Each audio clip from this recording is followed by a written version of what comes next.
Hello, welcome back to my channel, Family Tech, where you get all the tech tips, news, and information you didn't even know you needed. Today we're talking about online scams. This is something that a lot of people struggle with because it's getting really hard to determine what is a scam and what is not. For the most part, just kind of go with your gut on a lot of this, but I'm going to go over the most common ones so that you can be watching out for those and think twice if you have something that sounds a little bit like it. So let's get right into it.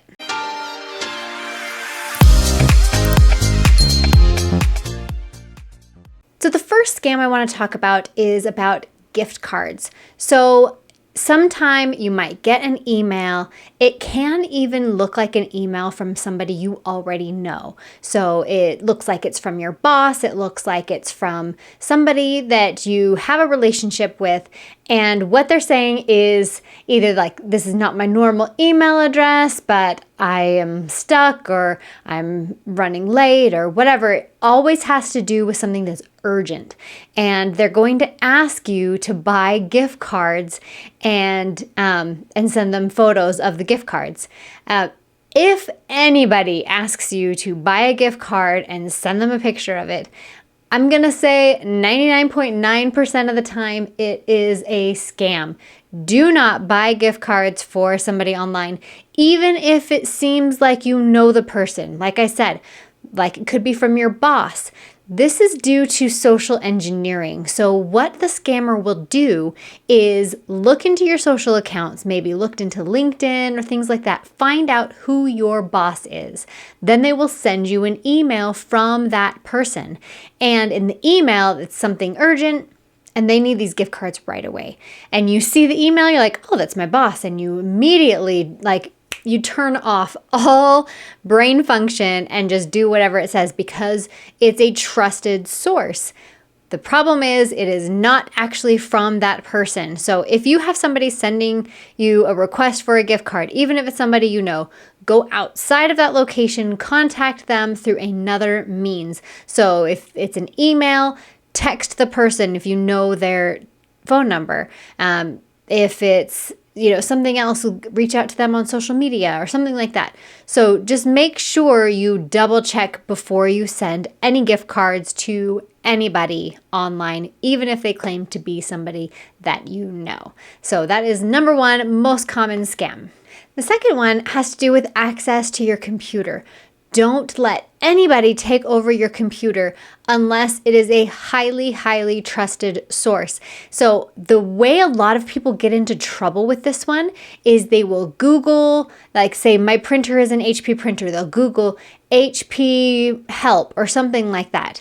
And some of the ads at the top are to locations that are not actually from HP. So you call the number, they ask to remote control your computer. You think you're talking to HP technical support, but you are not.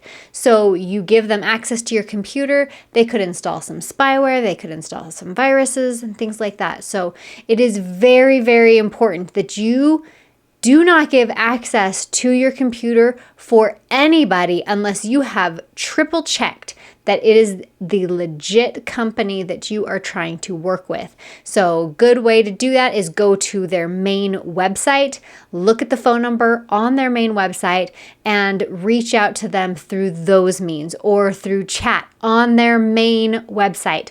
If it says something else in the URL up at the top, where it says like maybe hphelp.com or something like that, instead of just hp.com, be very, very careful about those situations. 9 times out of 10, it is not going to be a legitimate request to remote control your computer. Very, very few technical support companies would need to have that kind of access to help you through a problem that you might be facing. So just make sure if you are giving remote access to your computer, make sure it's the actual company you are trying to reach. So speaking of those ads at the top of the screen where I'm Googling HP help and then I click on a link and it's not actually HP. These ads can go to all sorts of scammy sites. So say I am searching for concert tickets and I click the ad that's the very first link when I do the search, and that goes actually to a scalping website. It looks like the legitimate Ticketmaster or something like that. It looks like you're buying tickets from the actual venue, but you are not. It is a third-party reseller. So these are scalped tickets or third-party resold tickets, and they're going to be either like way more expensive than it would be if you bought it from the actual venue. So if you're going to just do a Google search for tickets or something like that, make sure you are looking at the actual venue you are trying to buy tickets for, or go to the band's website directly, and they usually will have get tickets on the website. It'll bring you to the venue or to Ticketmaster or some other legitimate company that is selling tickets. So anytime you're going to buy something or give your information over, make sure you're not doing it from those ads.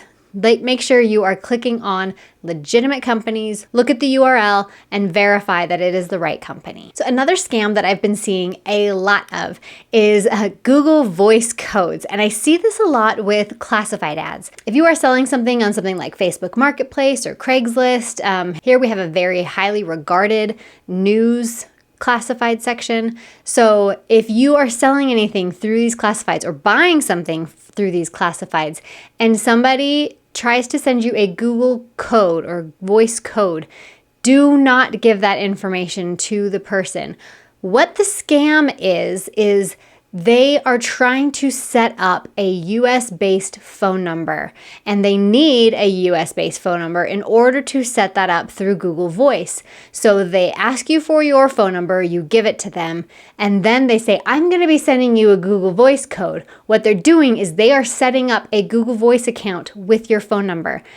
Google itself is sending you the code, and then you send that code to the scammer and it verifies the phone number, and now they have a Google Voice number that is tied to your telephone number.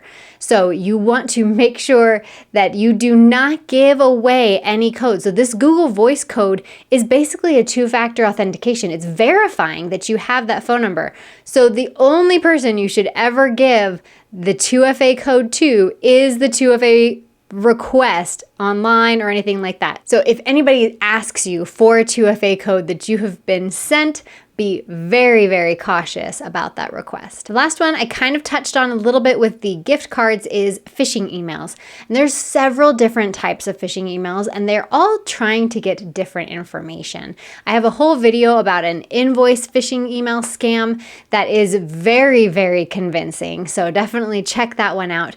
But really, there's all kinds of phishing emails. So they can be asking you for account information. They'll say, your password is expired. Click here to update your password. Or they'll saying there's a problem with your account. Click here to resolve this problem with your account. And you click there. It gets directed to a site that looks very much like the legitimate site. But if you look at the URL, it is not the legitimate site, and you are handing over your login credentials to that person. That's what a phishing attack is. So with that kind of phishing attack, so these phishing attacks are looking for account information, credit card information, phone number information, anything that they can get out of you that can help them scam you out of money, out of your identity, or anything like that. So definitely be aware of all of these super common online scams.